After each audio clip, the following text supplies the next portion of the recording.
Welcome to the Epic Vision Zone.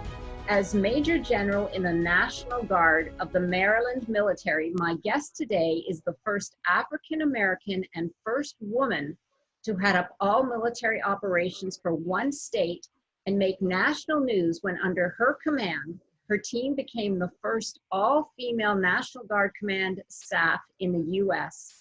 Her military career spans over 30 years of service in both the enlisted and officer ranks. She has served at many levels of command and staff assignments, two of which were overseas deployments to Kosovo and a combat tour to Afghanistan supporting Operation Enduring Freedom. She is a multi-award winning recipient and decorated officer.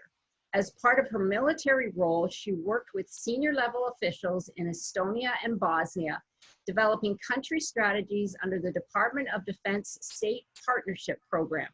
With decades of leadership, consulting, and system integration experience serving at senior executive level positions, she offers a blend of public and private sector experience that spans health, defense, state, and local government.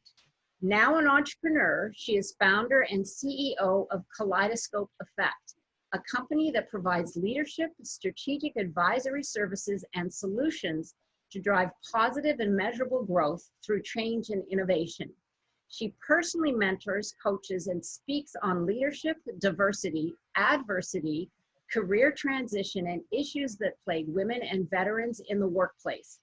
Holding a bachelor's degree in business, a master of business administration, a master of strategic studies, and a PhD in industrial and organizational psychology, she is also the author of Moments of Choice, My Path to Leadership, and What's in Your Box, which is scheduled to be released this year. Welcome, Dr. Linda Singh. Thank you. Thank you so much. Oh, you're very welcome. So nice to have you. I read a little excerpt from your first book, Moments of Choice, My Path to Leadership, that really resonated with me.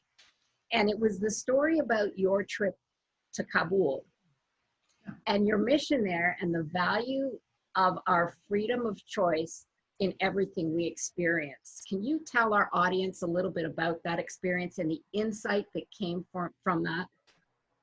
Well, you know, having served there for almost a year, it really was a life-changing experience because you got a chance to see how a country can be torn apart by war and how things can be just so drastically different for everyone who lives there. Because, you know, if you go back to, you know, many years before that, it was a thriving area, and then to see it kind of just torn apart, and then, you know, not realizing that, you know, anywhere you go, especially as a service member, you had to be very careful in terms of, you know, the danger that you were in. But the sight that, I guess the thing that hit me the most is I went out to do really what we call a humanitarian support event with some of the teams, and we went to a wide variety of locations, but this one particular location, we were going to deliver clothes and some items to a homeless, kind of like almost a displaced person's campsite. And it was cold.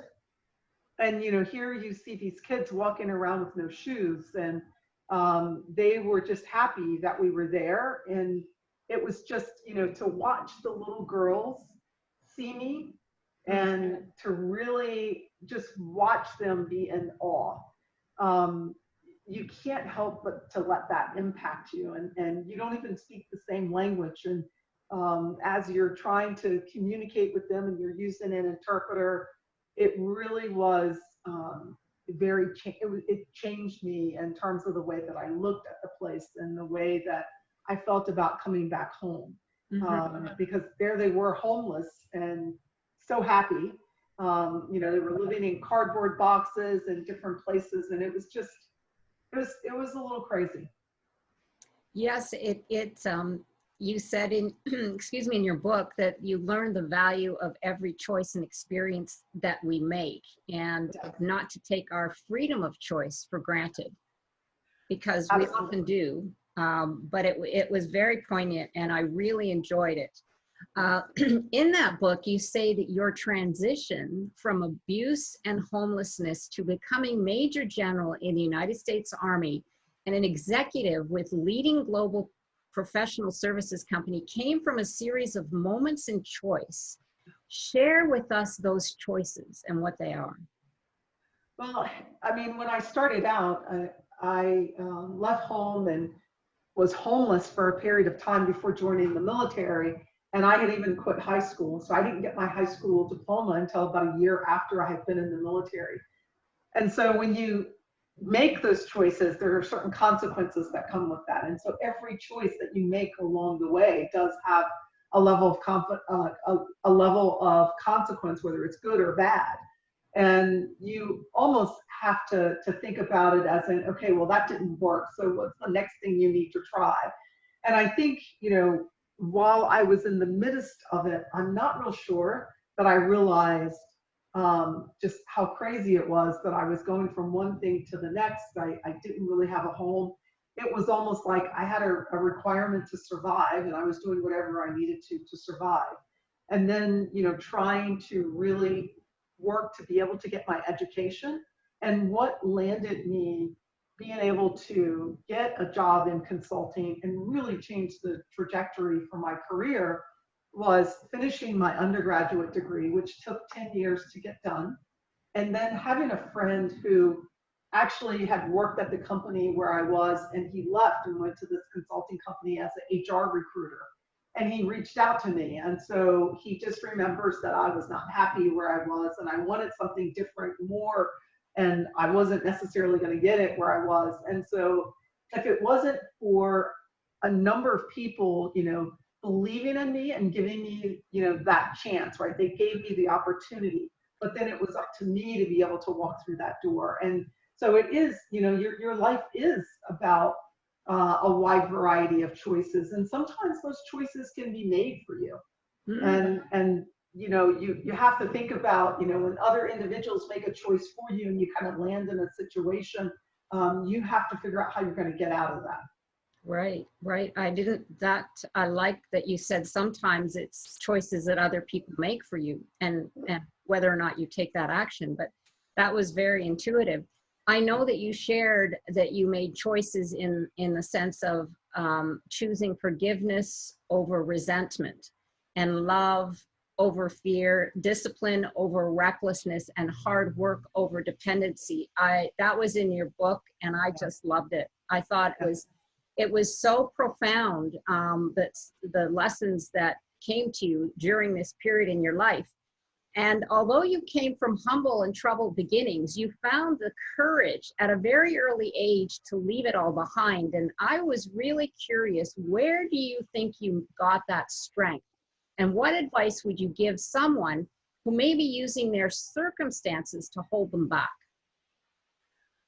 Well, so I think there's a couple of things. First, my grandmother, who raised me for 9 years, was an extremely strong woman. I mean, she raised 14 kids. Oh, right? So she gave birth to 17, raised 14 because 3 died. And you know, she never complained, and like, we did not have a lot. And when I think about what she went through, and when I became older, I realized how much she did for us. Even though my mom was not the greatest, we didn't get along, she was hardworking. Like, it was, you know, she basically said to us that you have to work hard. And when I look at all of the women in my family during those times, they all worked. And so it was normal for me to see that, okay, women work, and I just thought that was normal. When I started, you know, being with other women who, I guess, had either husbands that stayed at home or they were able to stay at home, that was a little unusual for me, because I was just like, well, wait a minute. I mean, my family, all the women just work, right? It's what you're supposed to do. So, and so I think the strength came from, you know, seeing that and realizing that, you know, things can be really bad, but, you know, you don't have a choice. You really do have to work for it. And sometimes things just don't happen as fast as you would like. And I think it was, having that instilled in me allowed me to continue to try to find ways and to get around really bad circumstances, right? And I knew that if I could just make it another day, maybe tomorrow would be different. Right. So anyone who might be feeling stuck in circumstances, maybe just reach out or maybe look at something from a different viewpoint. And like you said, tomorrow is another day, and just, continue to move forward, because I think that sometimes we all get stuck. I mean, that's just life, but it's what we do with that. And I think your roots really gave you that strength. Like you said, everyone in your family, all the women worked. And, that wasn't a bad thing. That was a good thing. And because you did have courage at a very early age. And I thought that was so impressive, to take those steps. Now, you wrote that along your way through life that you had mentors and role models who assisted you. And how can mentors and role models help women looking to pivot in their life and business? And do you have any suggestions where we might start looking for mentors and role models? Yeah, I mean, so the first thing that I would say is, during the time that I was coming up, and even now, women may not have necessarily as many other women role models.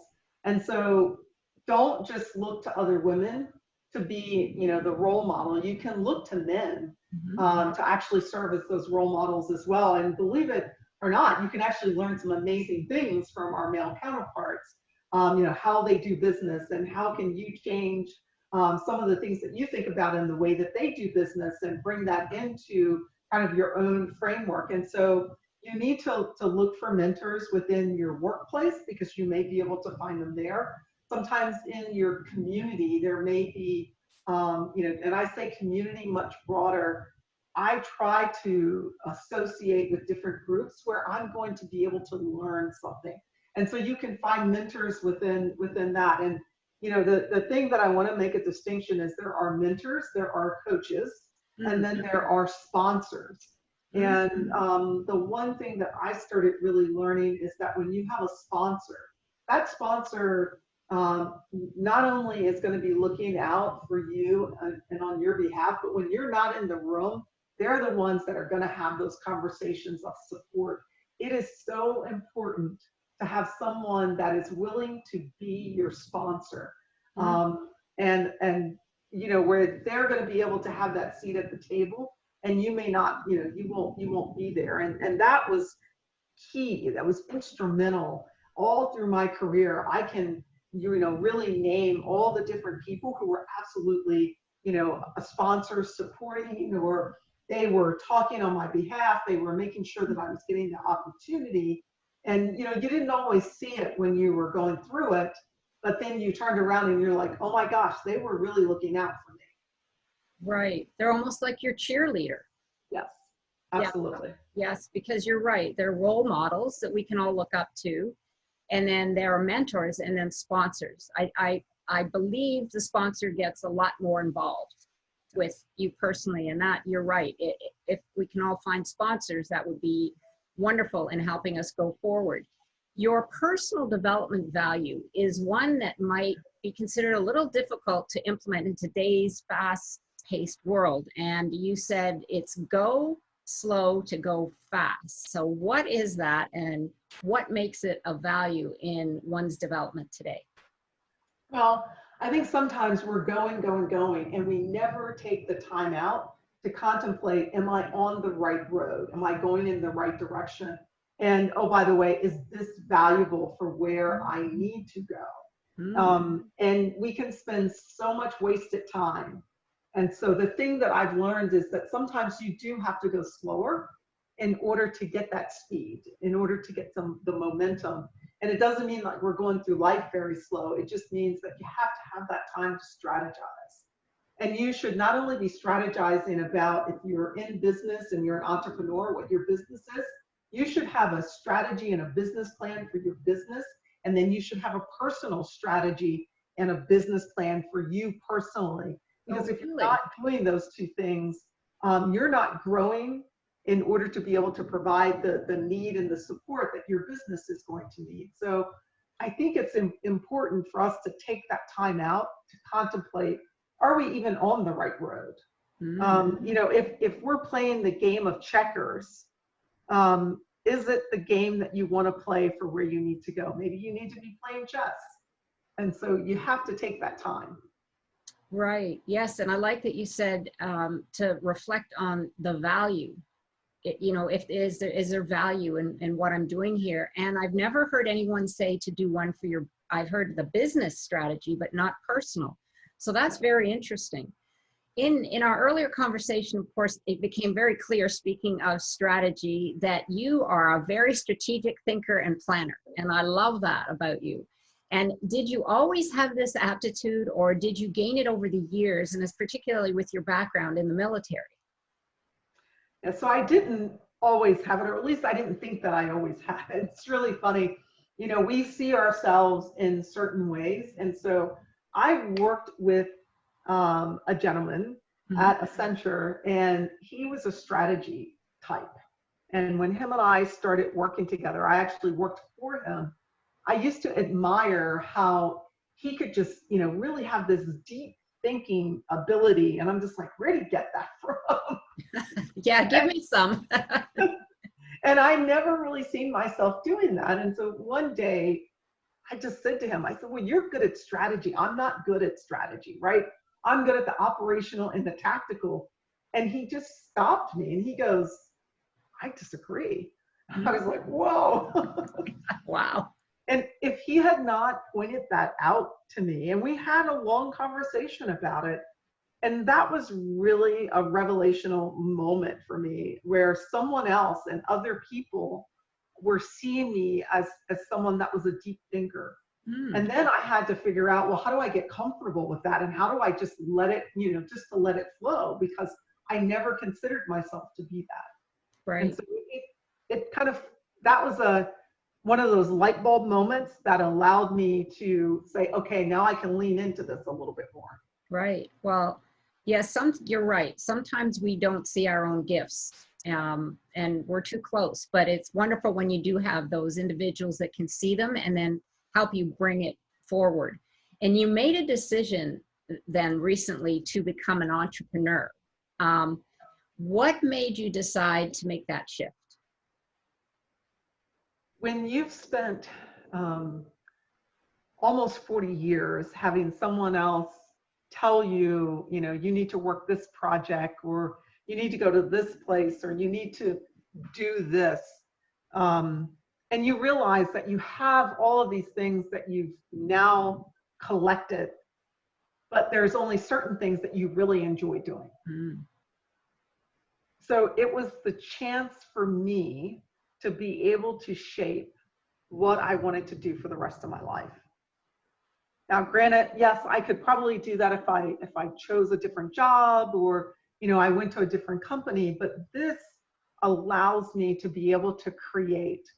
And it is putting me in, you know, it's been a long time since I've been in a space that I'm really uncomfortable. So this is putting me in a very uncomfortable space. And why I like that is because I've seen so much growth when I'm in that uncomfortable space. So I can't wait to see what's going to come out of this. And I'm learning, you know, new things. And granted, I've worked consulting almost all my life, and I'm learning things as an entrepreneur and business owner that I don't think I would have ever learned having just worked in a company for someone else.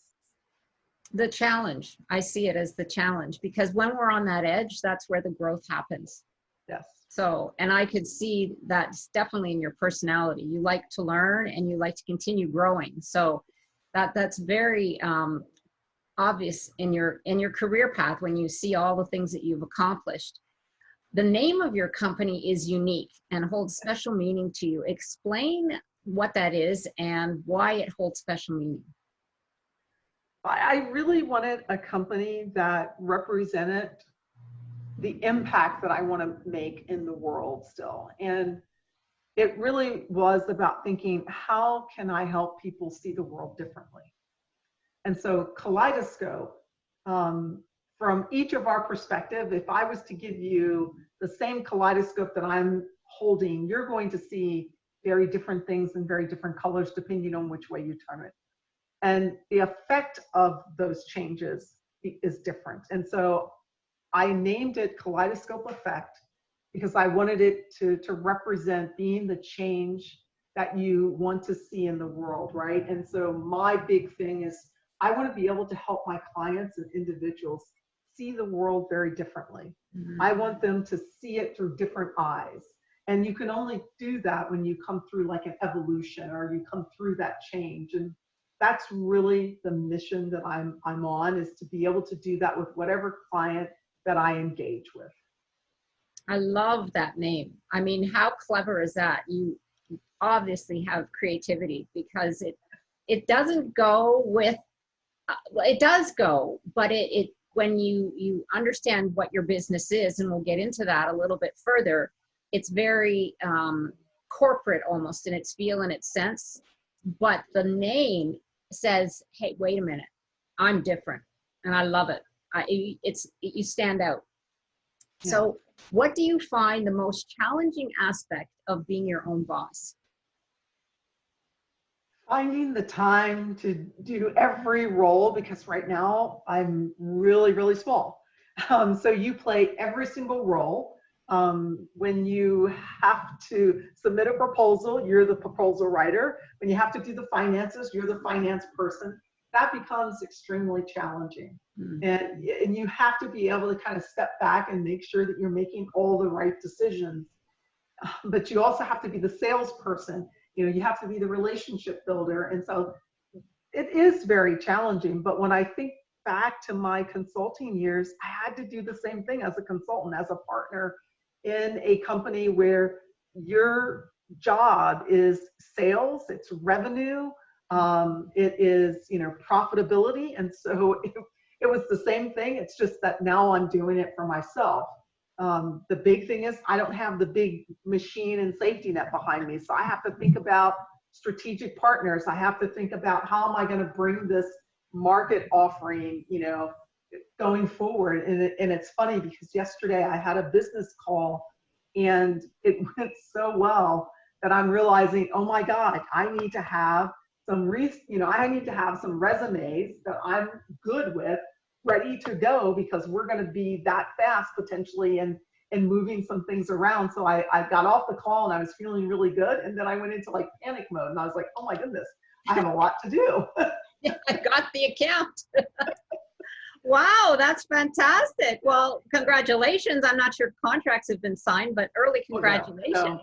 It'll take more time for that, but it was just such a, I mean, when you know you've got a match and you know that something good is going to come out of it, then you start having that reality of, okay, now I need to really make this happen. Right. Now I have to step up to the plate. Yeah. But Absolutely. How exciting. I mean, there again, you're on the edge, right? Yeah. I mean, Absolutely. because it's like, oh boy, now somebody's really going to pay me for what I've said I'm going to do. So Yeah. but wow, that's fantastic. Yeah. Yes, I know that an entrepreneur has to wear many hats, and what we need to do is be aware of that, but not let that stress us, because that is one of the things that I hear very often is overwhelm, and it can get to us because an entrepreneur does have to wear so many hats. So take those moments, or just maybe plan your day so that it breaks it up, and you're not trying to do everything at once. Yeah, that's, my husband has a saying.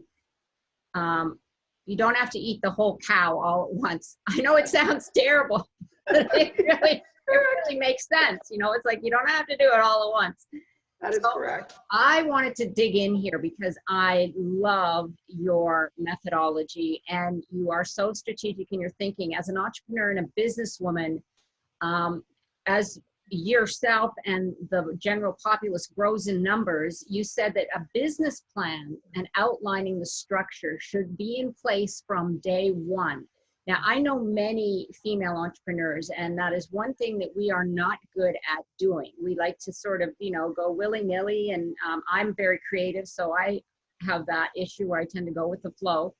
But I loved our conversation earlier, and you had specific points. So how do we begin to formulate a business structure or plan And what questions do we need to be asking ourselves, and why is it vital to our success?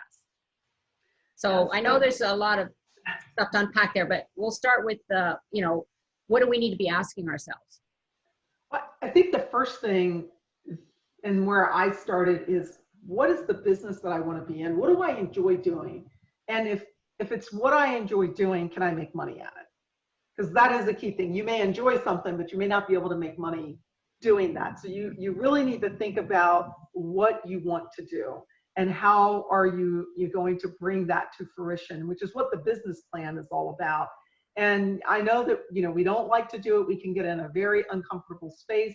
There's a lot of resources that are out there where you can create very simple one-page business plans. I mean, they don't have to be 50 and 60 pages. And as a matter of fact, if they're 50 and 60 pages, you're probably never going to read it. So make it as simple as possible, but it should allow you to be able to walk through, your vision, mission, and your overall goals and objectives. Mm-hmm. And then you have to lay out, if this is what you want to accomplish, then what's that timeline? So if you say in 5 years, I want to have my business fully established with these certifications, then lay out the plan that allows you to move through that. And that really is about not eating, the whole elephant or the whole cow at one time, right? So it's kind of breaking it down in bite-sized pieces, but it also allows you to be able to visualize. Mm. And to me, that's important. I do a lot of visualization exercises. And even after I finished that call yesterday, I knew that I had work to do. Mm. Last night, my mind was reeling. I had to quiet my mind because I'm like, I need to reach out and I need to contact, this group for this partnership, and I need to do this.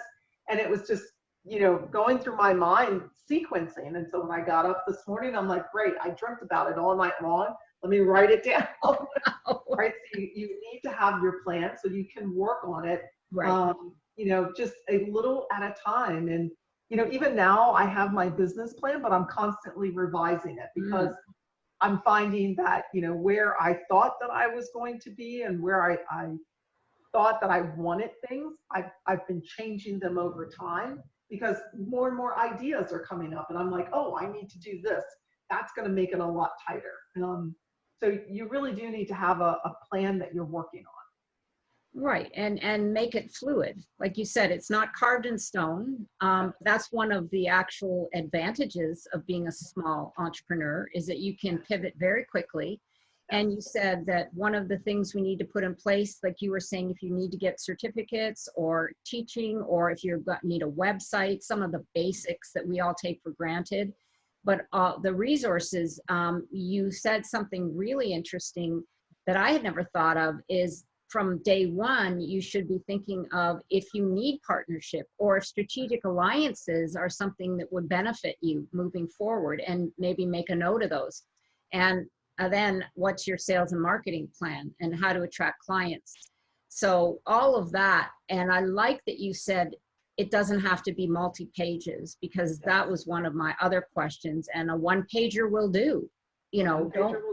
Don't get overwhelmed by, it's a business plan. Maybe we need to call it something else, but yeah, it's basically so you can take it from your head and put it on paper. Yes. And so then you can look at it. And like you said, you woke up this morning, you had your dream, and then you started writing it all down. Absolutely. Free up your mind. There is another one that you can use. It's called a business canvas, and that's a one-pager. Oh, okay. It's kind of like a one-page business plan, but it's called a business canvas. Canvas? And, a business canvas. And you can go out and get a book, and it just shows you how to do it. It is the best thing ever. Wow. Is that, if you were to Google it, would you find it? If you were to Google it, you'd be able to find it. Absolutely. Oh, thank you. That's a wonderful resource. Everyone who's listening, be sure and check that. And I definitely will, for sure. You said earlier that your business structure doesn't need to be cookie cutter, because I did have that question for you on the phone, because when I said business plan, oh my gosh, if you go online and just Google business plan, they've got all these structures in place and all the things that you have to fill in. And you said it can be creative. Maybe just add a little bit to that.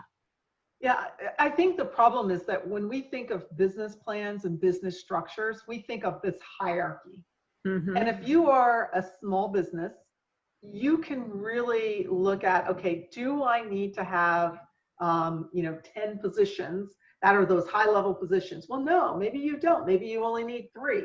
Maybe you need to look at what's most important for you to have right now and then outsource the rest of those things. So the things that I'm looking at is I want to be able to outsource some of my human resources things. Well, who am I going to partner with to do that? Because I don't want to bring that in-house right now, right? It's expensive. So I'm thinking of, if it's not part of my core business, can I outsource it and get it in another manner while I am building? At some point, I may need to bring it in-house. But right now, when I'm looking at that, I'm making a decision on what positions do I really need to have and which ones do I think are going to be most valuable for me being able to win future work. Right, right. Oh, that's really good advice. And now I just had a quick question because you already answered the multi-page issue. When we're doing our business plan, is it something that is required for lawyers and or accountants to get involved? Well, that depends on how complicated you want to make it, right? I didn't. Okay. And I have my business plan. For my financials, it was very simple, right? I'm looking at my projections and what I need to have in place. Can you go and have somebody review it? Absolutely. So if you are a small business within every single state in the US, there's a small business administration, there's a small business office locally that will do that for you for free. Or you can even go to the Small Business Administration, look at their site, and they'll tell you where your locations are in your local area where you can get those resources for free. So I went to SCORE, which happens to be one of the Small Business Administration's organizations, and I got a business mentor that helped me through looking at my business plan, and he reviewed it for me. And he said, you're going to need to continue to work on this. But he was the one that really, just looked at it and gave me some great ideas. Hey, you need to really think more about this. And it was really helpful. Oh, that's wonderful. Yeah. Did you pay for that, or was that something that came through the services? It's a free service from the Small Business Administration. Oh, that's wonderful. Thank you. This is very great information. I hope everyone's making notes. You talked about narrowing the field in your business. And what does this mean and why is it important? Well, when you're thinking about your business, and, I actually coach some chief executive officers that are small business owners, and they start in all over the place. And I think the challenge with that is you need to focus because you're small. You can't be everything to everybody. And so you have to think about how you're going to narrow your field of focus. And so even if you look at my company, this next year, I'm focusing in on one, what I would consider to be kind of line of business within that. I want to be able to really get up and going because it allows me to do it easier. It allows me to be able to accomplish some of the goals and bring on more resources. And then I will go and expand out from there. So even though my company says, I'm doing all of these different verticals, I'm actually even narrowing within the verticals of what I'm going to hit on the first year and where am I going to focus. That makes a lot of sense. Absolutely.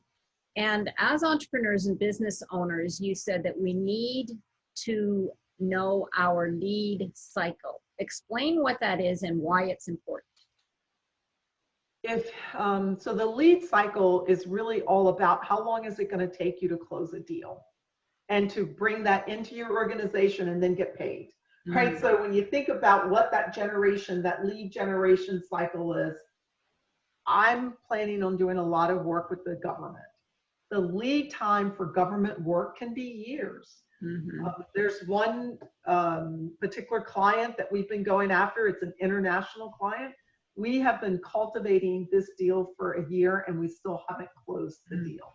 So your lead cycle is much longer. And so, you have to think about how are you going to approach that.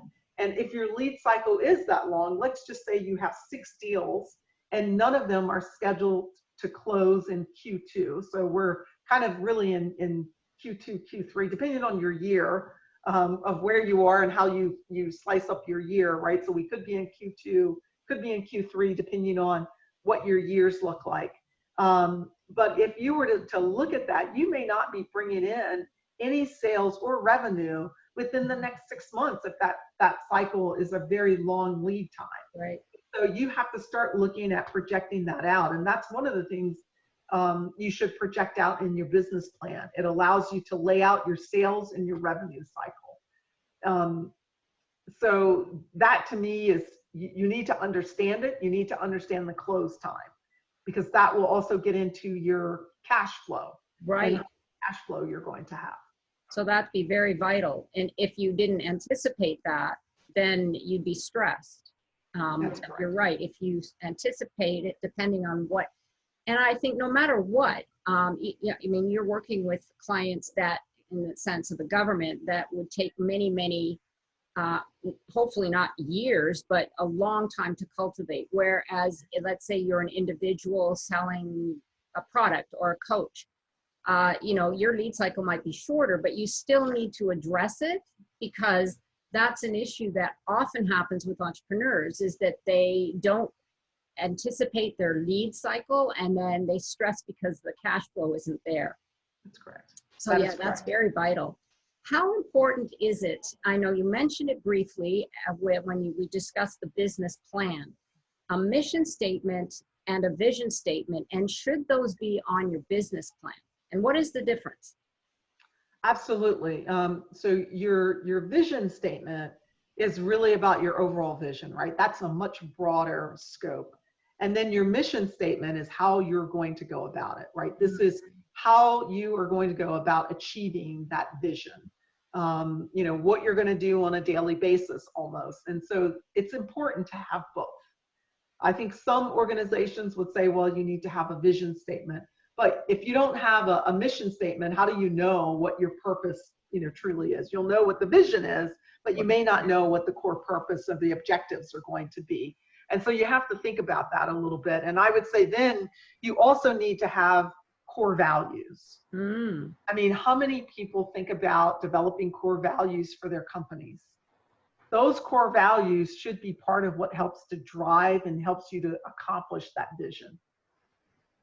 Absolutely. I'm so glad you brought that up. So are these 3 topics, mission, vision, and core values, are those something that you should include on your business plan?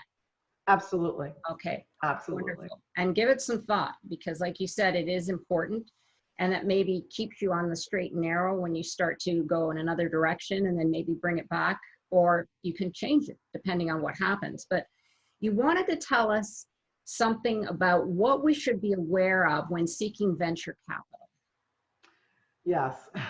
So this one is challenging, right? Because what I see is there's a lot of entrepreneurs that they're going out and they're going to need to raise capital. So they may be developing an IT solution, an app, or whatever it may be, and they're going to go out and raise capital. They need to be cognizant of how they do that. When you're looking at raising venture capital, 9 times out of 10, you're going to give up a certain positioning within your company, meaning you're going to give up so many shares, or you're going to have so much return on the money they're going to give you, which means they're going to get something. And if you're not careful, and what we see as I've been doing a lot of work in this space with TEDCO, what you see is that companies almost give away everything. And then when you come out of that, you don't really own as much as the organization, because you've kind of signed it away on paper. And then when you go to get a business loan, that can impact you very heavily, right? So if you're going to transition from that venture capital into now wanting to get a business loan, you're going to have to ask or answer, how much of the company do you own, and how much equity do you have, right? Like, how much is there? What is it worth? What's the assets? And so that can really get you in a bind if you're not thinking about that. It can also get you in a bind if you're going to go for, let's just say, women-owned business status for certification, right? A third-party certification. You have to own at least 51% of your business. You have to be in control of at least 51% of your business. Okay. And so you have to think about all of those requirements as you're looking at your strategy. To me, that's why having a business plan that kind of lays it out. And if you're going to raise capital, know what are you willing to give up to be able to raise that level of capital, and like what does it really mean, and are you going to be able to gain it back? Like, how can you do a buyback, and at what point can you do a buyback? Yeah, that's very important. I hadn't realized, like you said, if you go to get a loan and then they want to know how much of the company that you own, and you realize that it's not your company anymore, and then I don't even know if you could get the loan without the signature of the venture capitalist. So yes, that's really good advice. I know that's an unfortunate thing with venture capital because they do take the majority of shares, and often entrepreneurs lose their businesses. Yeah, but that's really, really good advice. Thank you so much. You've written 2 books now. So my question to you, Linda, is when did you get bitten by the writing bug? And is it something that you recommend an entrepreneur take on? Well, wow. I thought about writing a book for the first time coming out of my first deployment, right? I was there, I had a lot to think about. I happened to be watching Oprah and I was watching a show, and it really just hit me that, hey, I have a story to tell, but I wasn't really sure how to go about it. I knew that I had to, if I wanted to do it in the way that I was thinking, that was going to make me very vulnerable, kind of exposed in a sense. And so I had to get really comfortable with that. And so my second deployment, I think, really did it for me. I came out of that second deployment and I'm like, I've got to get this done, because it was then very important for me to be able to tell that story. It was hard. I mean, the first book, because it was really reliving everything that I had gone through, a lot of what I had forgotten. And it was really causing me to relive some very painful parts of my life. And then to figure out, how do I move through that and not be ashamed? Right. So that was kind of, the first one. And I would say that the first book was almost my coming out. Right? It was releasing me. It took such a weight off my shoulders that I didn't have to live now in this life that I felt like was a whole lie, right? I mean, I needed people to know. The second book really came about because I realized on one of my travels, and I was in Bosnia Herzegovina, that there was more that I wanted to say, right? I felt like there was more that I wanted to impart, but it was not telling my life story. This was really about helping people move beyond. Like, it is important that you understand that what you put into your life is what you're going to get out of it. And if you are just too afraid to deal with the really hard things, then you're not going to get any rewards out of it, right? It's just going to be very lackluster.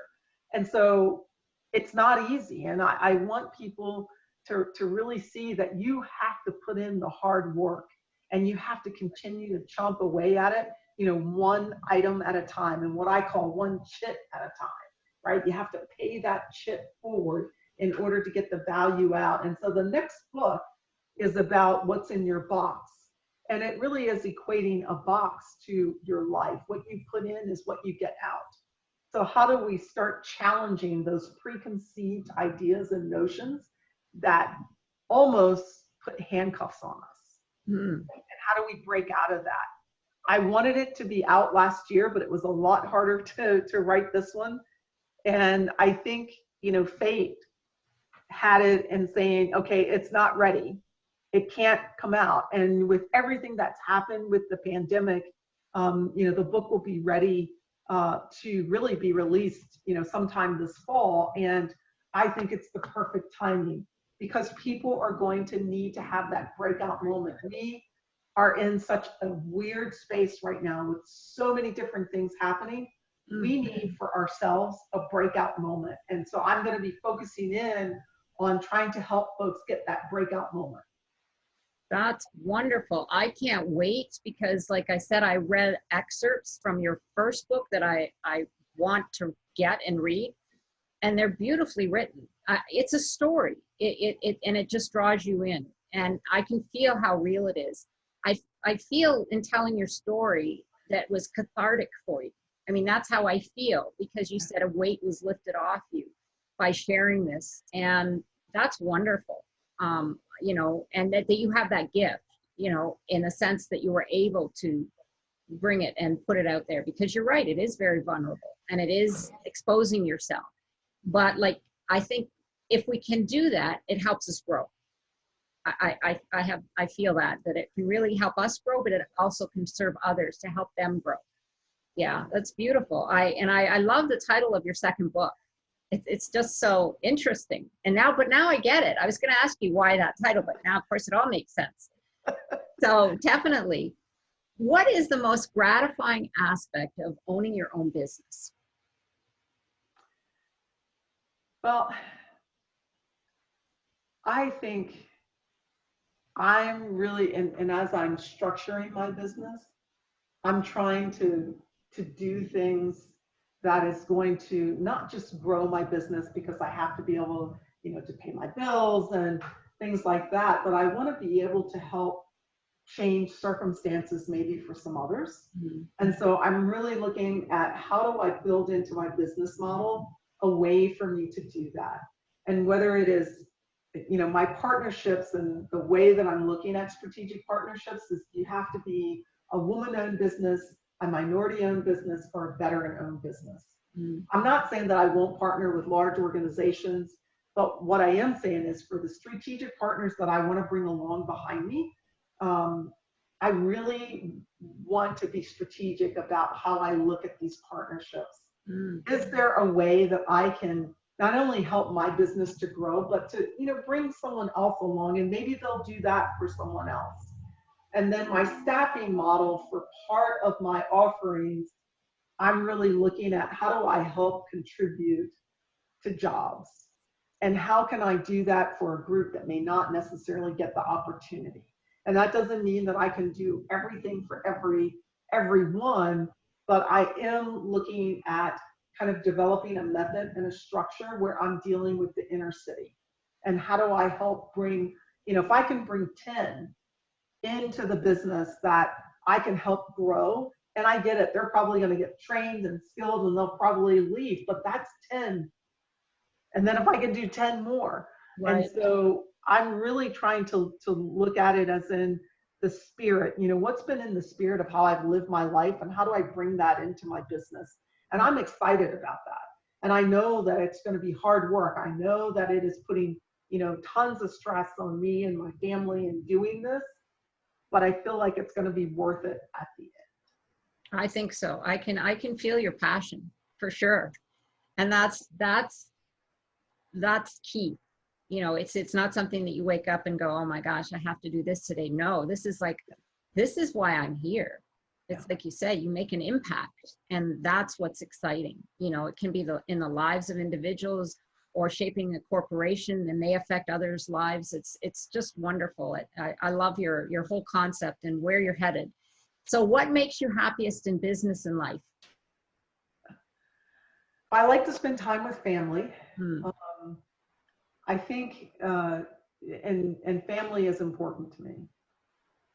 So that's key. It's really, really important to me, even though I work a lot of hours, but family is extremely important.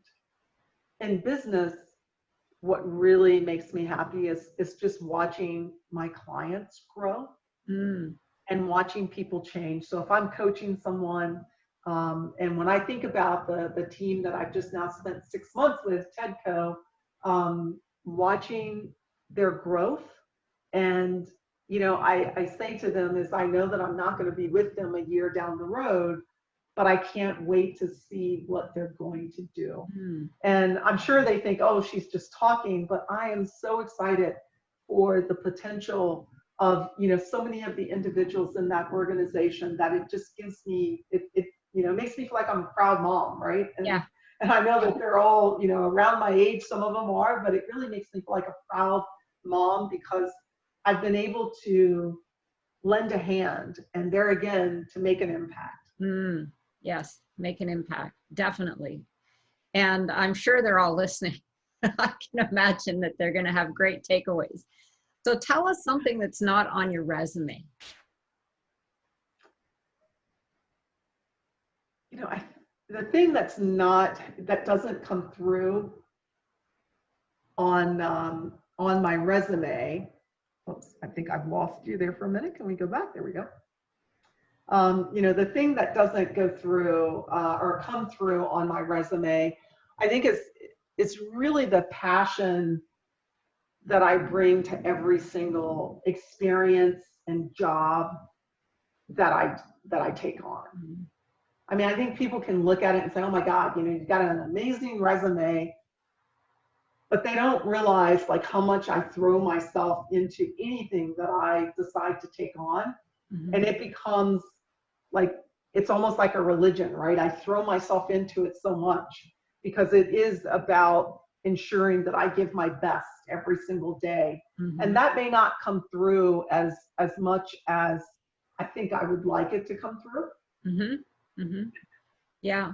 Well, I mean, on paper, it's a little difficult, but your energy, definitely when they meet you, they'll feel it because you definitely have the passion and you have the drive. There's no question. So the two together, you're unstoppable for sure.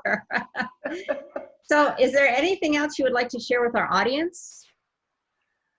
Well, the big thing that I probably would want to kind of leave them with is that, life is tough. It's designed to be tough. It's not designed to be easy.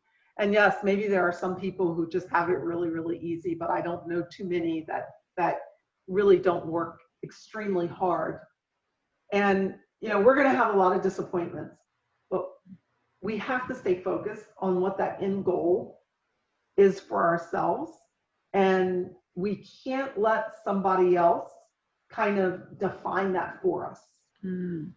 We really do have to take the action to define what is it and how are we going to go about it. And even if you say, I have no idea how to do this, now we have the ability to search so much information on the internet. Do a Google search. Start looking at the resources. Start reaching out to people. Mm-hmm. Reach out to your network. Right. I will tell you that I don't activate my network nearly as much as I should. And we need to get better at that, right? We need to activate our network. Go through those business cards. Make sure that you're thinking about how you're categorizing them. Who's most important? If you get as many business cards as I do, you have to think about, okay, who am I going to call back? Where do I put them? I'll put them at the top of the pile because I know I need to go back to this individual. So I would say that you be intentional about how you are going to show up. And no matter what you do, just be intentional of how you're going to show up. And that's really what I would leave everyone with. Mm. I love that. Be intentional on how you're going to show up. Yes. Because every day matters. If you want it to. Yes, absolutely. And of course, your experiences overseas even bring that home more. I know when you experience things firsthand, because we see images on the television and hear things on the radio, but it's just not the same as being there, the whole situation. But yes, absolutely. It puts it in perspective. Where can people connect and find you? And I know we're going to have all this information at the end of your bio. Did you want to share a couple of links with our audience? Absolutely. Well, I'm definitely on LinkedIn. Okay. So my LinkedIn profile is, if you were to search for me on LinkedIn, Linda Singh, it would come up. I think I'm like the only Linda Singh, or might not be the only one. I think there's a couple of others.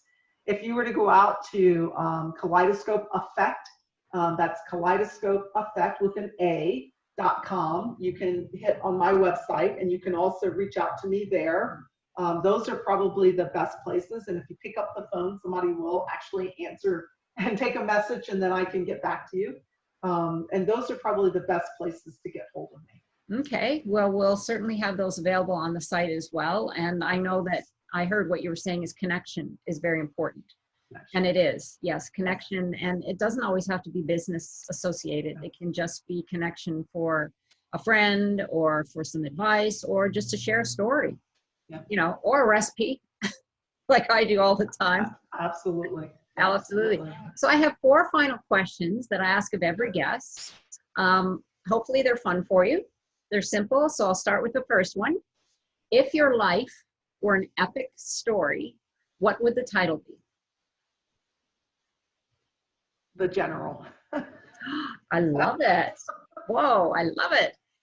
What name would you give your character in your epic story? I know this is bad, but Athenia. Which one? Athenia. Ah, okay. And how would you characterize your epic life? Wow. I would say turbulent.